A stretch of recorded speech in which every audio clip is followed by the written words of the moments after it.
राजन 12वीं कक्षा का छात्र था। आज उसका रिजल्ट आने वाला था। सभी दोस्तों ने अपना एम बना लिया था। कोई कहता कि मैं पढ़ाई के लिए विदेश जाऊंगा, कोई कहता कि मैं दूसरे शहर में पढ़ाई करूंगा। मगर राजन के दिमाग में क्या चल रहा था यह किसी को पता नहीं था। एक दिन राजन ने अपने पिता को कहा, पिताजी, मैं भी आपकी तरह ही पैसा कमाना चाहता हूँ। आपके पास जो भी आता है वह आपको रुपए दे कर जाता है। आप भी उससे जितना चाहे मांग लेते हैं। पिता रामकिशोर एक पंडित थे जो बुरी आत्माओं को परेशान लोगों के ऊपर से उतारा करते थे। लोग उन्हें परेशानी के दूर होने से काफी धन दिया करते। राजन को लगता कि यह काम सबसे बढ़िया है। थोड़ी देर में ही काफी रुपया मिल जाता है। क्या करना ज्यादा पढ़ाई करके, जब आराम से ही पैसा मिल जाता है। बेटा, अपनी पढ़ाई में ध्यान दो। यह काम हर किसी के बस का नहीं है।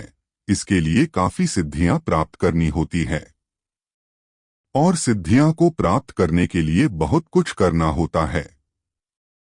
रामकिशोर राजन को यह कहकर टाल देता है।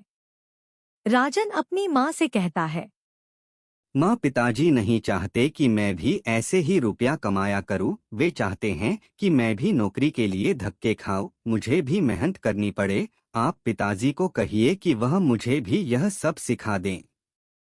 राजन, तुम्हारे पिता सही कह रहे हैं। यह हर किसी के बस की बात नहीं। तुम पढ़ाई में ध्यान दो। माँ बाप कभी किसी का बुरा नहीं सोचते। लेकिन राजन मन ही मन सोच लेता है कि अब करूंगा तो सिर्फ यही काम, वरना मैं कुछ भी नहीं करूंगा। एक दिन रामकली रामकिशोर से कहती है, आप राजन को भी यह सब सिखा दीजिए। वह अपनी जिद में अटका हुआ है। कहता है अगर करूंगा तो यही काम करूंगा, वरना कुछ नहीं करूंगा। आप तो जानते हैं जवान खून है, कहीं कुछ कर न ले। भाग्यवान, तुम समझ नहीं रही हो। यह सब आसान नहीं है। हमें अपनी जान हथेली पर लेकर चलना पड़ता है। वह तो हमारे गुरु की कृपा है जो हम कामयाब हो जाते हैं। कई बार तो ऐसी शक्तियां टकराती हैं जिनसे हमारी जान भी जा सकती है। आप कुछ भी करो, मुझसे उसकी जिद देखी नहीं जाती। अगले दिन रामकिशोर राजन से कहता है, तुम अपनी जिद से हट जाओ। यह सब कई बार उल्टा पड़ जाता है। पिताजी, अगर कुछ उल्टा हुआ तो आप तो हैं मुझे बचाने के लिए। रामकिशोर के कई बार समझाने के बाद भी राजन नहीं मानता। तो वह कहता है, ठीक है, तुम एक काम करो। रात 12 बजे किसी भी एक कब्र में जाकर दिया जलाकर आया करो। यह तुम्हें करीब 1 साल तक करना है। अगर तुम ऐसा कर देते हो तो मैं समझूंगा तुम बहादुर हो। मैं तुम्हें अपनी विद्या सिखा दूंगा। ठीक है पिताजी, ये कौन सी बड़ी बात है। तो फिर मैं आपसे 1 साल बाद ही इस बारे में बात करूंगा, जब मैं आपका दिया हुआ कार्य पूरा कर दूंगा। रामकिशोर सोचता है शायद यह सब सुनकर राजन डर जाएगा और अपने दिल से यह ख्याल निकाल देगा। अब राजन मन में ठान लेता है कि उसे पिता का दिया हुआ कार्य करना है। वह एक कब्रिस्तान में एक कब्र चुन लेता है और उसमें रोज दिया जलाना शुरू कर देता है। अब रोज रात को 12 बजे उस कब्र में दिया जला कर आ जाता है। दिन गुजर रहे होते हैं, कुछ महीने निकल जाते हैं। रामकिशोर सोचता है राजन शायद डर के मारे यह सब भूल गया होगा। उन्हें क्या पता, उन्होंने जिस दिन से दिया जलाने के लिए कहा था, राजन तो उसी दिन से शुरू हो गया। राजन को करीब साल होने में 1 आध दिन ही बाकी था। उस दिन बड़ी जोरों से बारिश हो रही थी। राजन बारिश रुकने का इंतजार कर रहा होता है कि बारिश रुके तो वह दिया जलाने के लिए जाए, मगर बारिश रुक नहीं रही थी। तो वह सोचता है कि छोड़ो, आज अगर नहीं गया तो क्या हो जाएगा। शायद पिताजी ने मुझे टालने के लिए यह सब कहा हो। अभी तक तो कुछ हुआ नहीं, अब क्या होगा। वह जाकर सो जाता है। उसको एक आवाज आती है, क्या बात है, तुम आज आए नहीं? मैं तुम्हारा इंतजार कर रही थी। जब तुम नहीं आए तो मैं ही आ गई। राजन की आंख खुल जाती है। वे इधर उधर देखता है तो कुछ भी नहीं दिखता। वे सुबह अपने पिता को सब बताता है।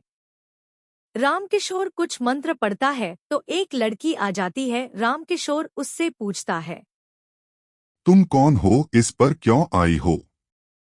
वे कहती है, मेरा नाम रुखसाना है। मैं वही लड़की हूँ जिसकी कब्र पर राजन रोज दिया जलाया करता था।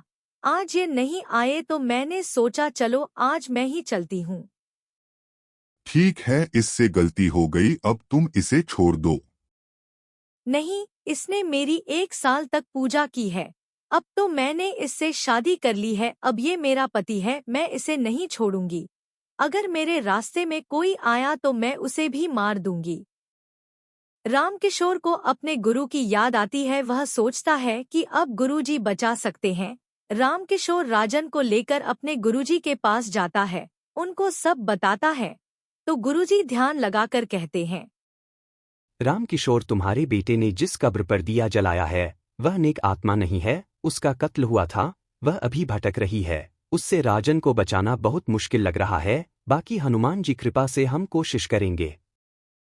फिर गुरुजी कुछ मंत्र पढ़कर उस आत्मा को बुलाते हैं, उसे जाने को कहते हैं। गुरुजी की शक्ति के आगे वे टिक नहीं पाती। जाते जाते वे कहती है, गुरुजी आपने मुझे मंत्रों से बांध दिया है, मगर मैं फिर से आऊंगी। इस जन्म में अगर राजन नहीं मिला तो अगले जन्म में राजन को नहीं छोड़ूंगी। अब वह मेरा पति है। रुखसाना, जाओ, मैं तुम्हें मुक्ति दिलाने में तुम्हारी मदद करूंगा। तुमने मेरी बात मानी, ये मेरे लिए काफी है। फिर रुखसाना चली जाती है। गुरुजी राजन से कहते हैं, राजन, इंसान को कभी भी दूसरे के काम को नहीं देखना चाहिए। भगवान सभी के लिए कुछ ना कुछ काम रखते हैं जो उनके हाथ से होना होता है। दूसरे के काम में हाथ डालने से कभी उल्टा पड़ जाता है, फिर वो नुकसान कभी जान भी ले लेता है। अपनी पढ़ाई करो और एक अच्छा आदमी बनो।